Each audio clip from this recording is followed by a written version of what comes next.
This gearbox can power almost any USB device. While it may look simple, there are actually many engineering challenges that had to be tackled in order to make it work. So today we're going to see what it takes to design and 3D print a homemade generator. What will it be able to power? Can it charge an iPhone?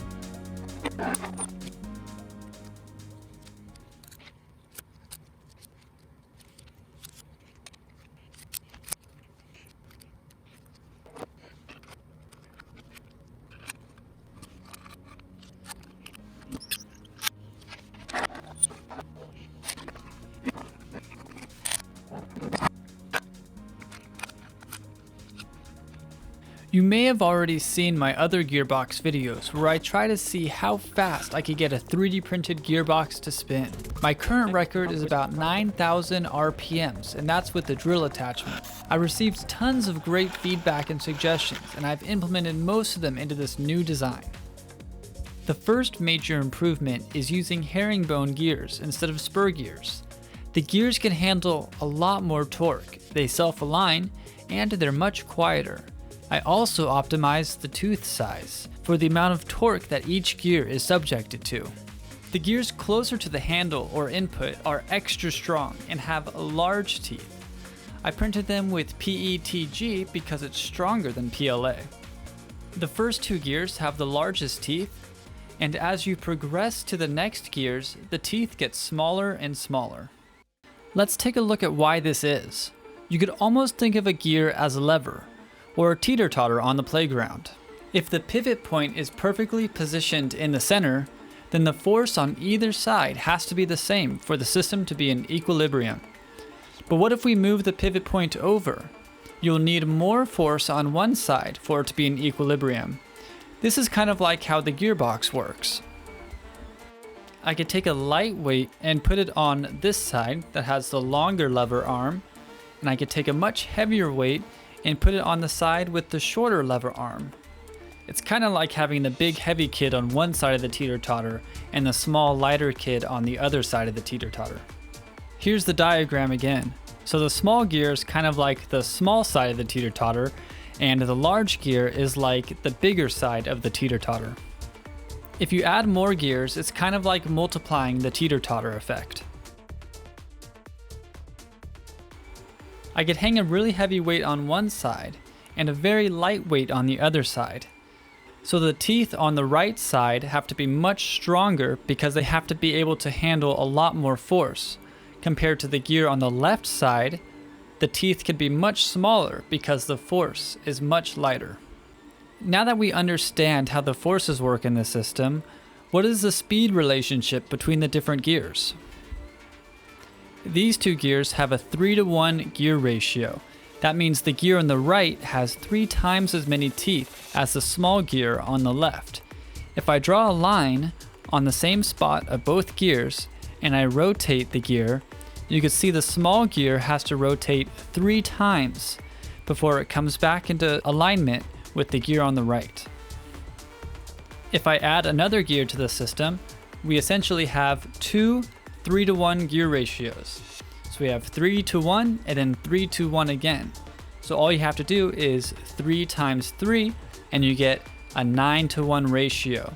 So the gear on the left has to spin 9 times in order for it to align again with the gear on the right. So basically all of that just to say that we want the last gear to spin really fast when we spin the handle. And with the increase of speed, torque decreases. Another thing you might have noticed is I added a belt to the system. The belt is made out of TPU and it was actually pretty easy to make. And now it's not really necessary for the system, but I thought it'd be a cool thing to add. The belt powers the flywheel, which is attached to the axle of the 3-phase electric motor. To add weight to the flywheel, I used nuts and bolts.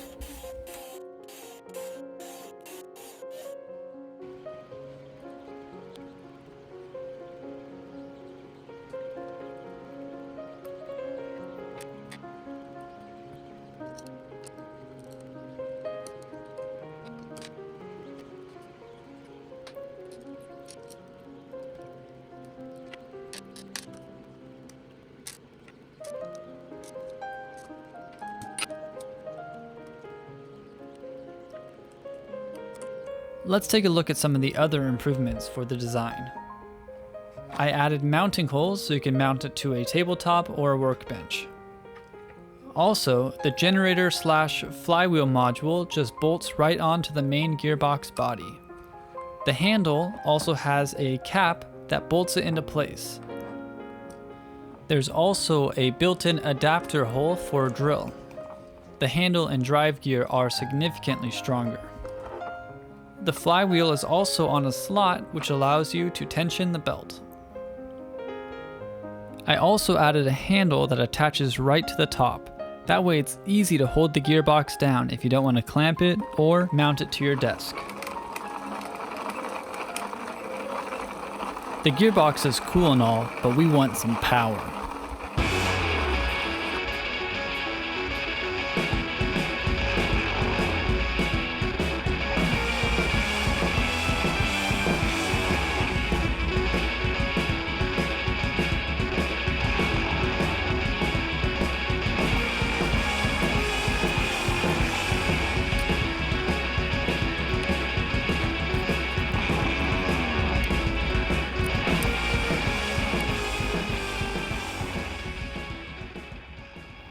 So how do we actually convert the rotation of the flywheel into electricity? To do this, I'm utilizing a 3-phase AC generator, and I'll show you what that means. Inside the generator, you have the stator, and the stator holds copper coils. There are 3 pairs of copper coils, and they are opposite of each other. These are connected together with a loop of wire. If we rotate a magnet inside the stator, the magnetic field disturbs the free electrons in the copper wire. This creates a sinusoidal electric current. Basically, the voltage alternates between negative and positive. That's why it's called alternating current. Because we have 3 pairs and each one of these pairs is slightly offset, this will give us 3 different sine waves that are slightly offset from each other. There's one problem though. We want to power USB devices, but USB devices require 5.1 volts of direct current, or DC. Right now we have 3 phases of AC power at varying voltages. I'm not going to go into complete detail about how the circuit works, but as you can see on the left we have 3 sources of AC power, and these are slightly out of phase with each other. The triangle symbols with the lines are diodes. And basically the circuit uses 6 diodes to chop up the sine waves and flip them around to make basically a steady direct current. If we put a capacitor into the circuit, we could smooth out the voltage. Here you can see the 6 diodes and the 1 capacitor. This circuit's called a 3-phase full wave rectifier. The second part of the circuit utilizes an integrated circuit voltage regulator and 2 capacitors. And the last thing I have to do is just plug in the positive and negative sides of my USB port to the regulated voltage. And with that, let's plug in the 3 wires to our circuit and see what we could power. So the first thing we'll test is a marble machine that I created, and this marble machine is called Lightspeed. It's called Lightspeed because it has a magnetic marble launching system that I created, and it is powered by a 6-volt DC motor. So I'm going to plug the generator in directly into Lightspeed, and we'll see how it does.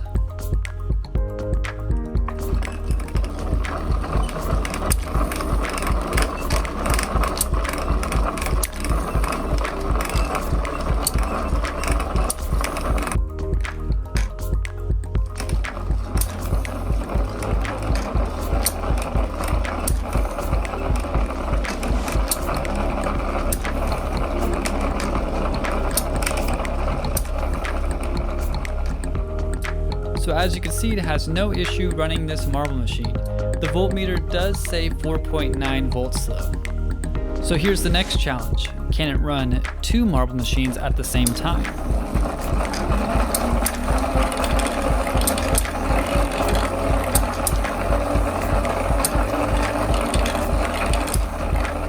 So it looks like it has no issue at all running both marble machines. But we still have the big challenge. Can it charge an iPhone? So I found out when I was doing some research for this project that the tricky thing with an iPhone is not only do you have to power the positive and negative wires for the USB port, but you also have to bias the data lines with 2 volts. And this wasn't that hard to do. I just had to use 2 resistors to drop the voltage, but I still couldn't get it to work. And I'm not quite sure why. Maybe it's because I have 4.9 volts, or it's because my current isn't high enough. And when I measured the current, I only got about 200 milliamps, and an iPhone needs, I think, at least 500 milliamps to charge. However, I found a way around this. I could actually use my wireless charger to charge the iPhone with my generator.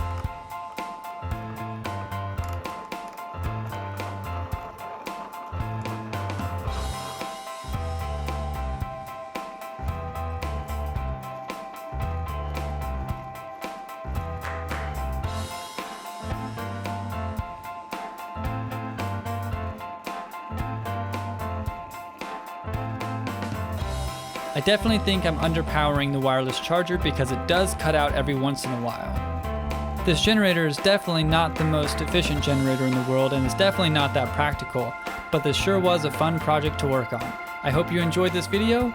Take care and happy printing.